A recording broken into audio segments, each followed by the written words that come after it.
আসসালামু আলাইকুম ওয়া রাহমাতুল্লাহ। সুপ্রিয় সকল ভিউয়ার সবাইকে আমাদের চ্যানেলে স্বাগতম। আজকের ভিডিওর বিষয় হচ্ছে উন্মুক্ততে যারা এইচএসসি ভর্তি হতে চাচ্ছেন তারা কি কাগজপত্র লাগবে, কত সালে পাস করতে হবে, কি ব্যাপার স্যাপার, কত টাকা খরচ হবে, এ টু জেড বিষয়ে আপনাদেরকে আমরা জানাবো। তো ভিডিওটি শুরু থেকে শেষ পর্যন্ত দেখার চেষ্টা করবেন।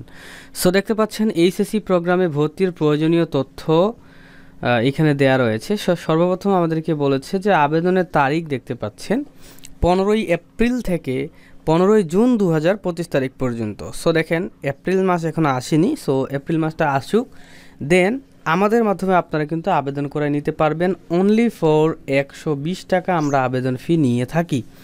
তার ওই 120 টাকা আমাদেরকে দিলে আপনার এ টু জেড সুন্দর করে নির্ভুলভাবে আবেদন আমরা করে দিতে পারবো।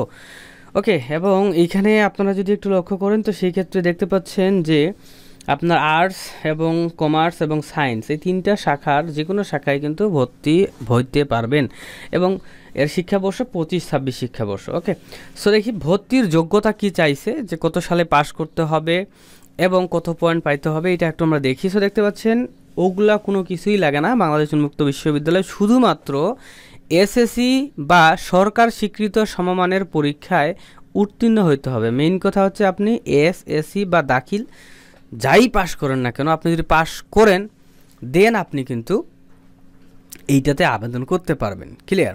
এখন কি কাগজপত্র লাগবে? কাগজপত্র লাগবে 2 কপি ছবি এবং আপনার যে এসএসসি পাস করেছেন বা দাখিল পাস করেছেন বা যাই করেন না কেন এসএসসির সমমান, সেইটার সার্টিফিকেট অরিজিনাল লাগবে, এটা মাথায় রাখতে হবে।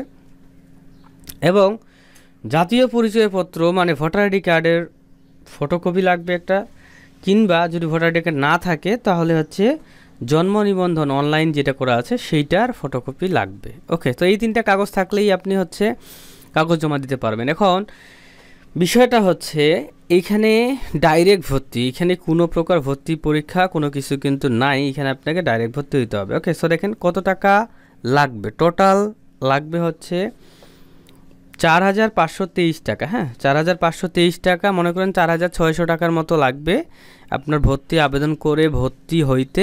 ঠিক আছে, একদম পেমেন্ট সব করে ফেলতে। ঠিক আছে, এবং এইদিকে একটু বলেছে ঐচ্ছিক বিষয়ের জন্য অতিরিক্ত কোর্স ফি ও পরীক্ষার ফি 638 টাকা এবং ব্যবহারিক কোর্স প্রতি অতিরিক্ত 125 টাকা করে জমা দিতে হবে। সো এই যে দেখেন ঐচ্ছিক বিষয় যদি আপনি নিয়ে থাকেন তাহলে হচ্ছে অতিরিক্ত কোর্স ফি ও পরীক্ষার ফি দিতে হবে 638 টাকা, আরও বেশি, এবং ব্যবহারিক কোর্স প্রতি অতিরিক্ত 125 টাকা করে জমা দিতে হবে। ব্যবহারিক কোর্স বলতে কি প্র্যাকটিক্যাল। ঠিক আছে, তো যাই হোক আবেদন করার সময় আপনারা দেখতে পাবেন কত টাকা লাগবে না লাগবে। এবং দেখেন তৃতীয় লিঙ্গের শিক্ষার্থীগণ কোর্স ফির 60% ছাড় পাবেন। সো যারা থার্ড জেন্ডারে রয়েছেন, হ্যাঁ, সো তারা যদি এই কোর্সটা করতে চান, বয়স কোনো ম্যাটার না, সো আপনারা 60% কিন্তু ছাড় পাবেন। ওকে, এখন দেখেন বিশেষ দ্রষ্টব্য বলেছে ভর্তির ক্ষেত্রে এসএসসি সমমান পাশের সনদ অনুযায়ী আবেদনকারীর নামটা দিতে হবে, কোনো ভুল করা যাবে না, বড় হাতের অক্ষরে, পিতা ও মাতার নাম বড় হাতের অক্ষরে এবং জন্ম তারিখ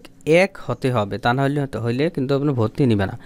ভর্তি আবেদন কিভাবে করবেন? আমাদের মাধ্যমে আপনি ভর্তির আবেদনটা করাইতে পারবেন। ঠিক আছে, ভর্তির আবেদনটা আমরা একদম সুন্দর করে কিন্তু করে দেই। ওকে, এখন দেখি যে আমাদের কাছ থেকে আবেদন করার পর আপনাকে আমরা কি দিব। আপনাকে আমরা দিব হচ্ছে আবেদন কপি এবং হচ্ছে পেমেন্টের স্লিপটা দিব, টাকা যে জমা দিতে হবে তার পেমেন্টের স্লিপটা, এবং আমরা হচ্ছে আপনি কি সাবজেক্ট নিলেন না নিলেন এইটার একটা কপি আপনাকে কিন্তু দিয়ে দিব। এই 3টা কপি কিন্তু দিব। ঠিক আছে, এবং এই 3টা কপি কোথায় জমা দিবেন এইটা হচ্ছে আমি এখন আপনাদেরকে বলে দিচ্ছি।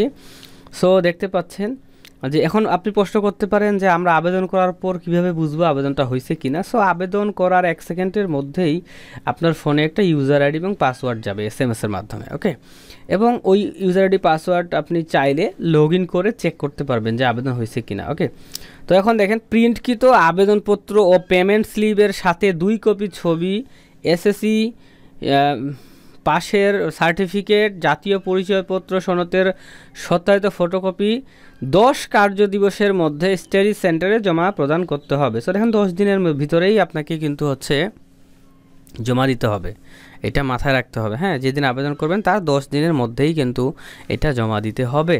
ওকে, এবং শিক্ষার্থীর সকল তথ্য যাচাই বাছাইপূর্বক বাংলাদেশ উন্মুক্ত বিশ্ববিদ্যালয়ের ভর্তি কর্মকর্তা শিক্ষার্থীর আইডি জেনারেট করবেন, যা SMS ও ইমেলের মাধ্যমে শিক্ষার্থীকে অবহিত করা হবে। ক্লিয়ার? তো এই হচ্ছে বিষয়টি। তো যদি কোথাও মানে না বুঝে থাকেন তাহলে আমরা তো আসি, তো হোয়াটসঅ্যাপ নাম্বারে যোগাযোগ করতে পারেন। হোয়াটসঅ্যাপ নাম্বারে শুধুমাত্র ভয়েস SMS বা টেক্সট SMS করা যাবে, ওইখানে কল করার কোনো প্রয়োজন নাই। তো এই ছিল ভিডিও, লাইক করে দিবেন। আল্লাহ হাফেজ।